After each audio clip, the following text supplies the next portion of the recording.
ஒத்தையில் நிப்பே என்னாலும் வேண்டியதில்லை கண்ணாலும் பேசாதே இங்கே உங்க அக்கா சங்கதிய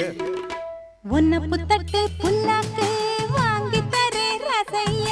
காதுல ஒண்ணு மூக்குல ஒண்ணு மாட்டைய அத அப்படி கொஞ்சம் இப்படி கொஞ்சம் ஆட்டைய பொழுதானா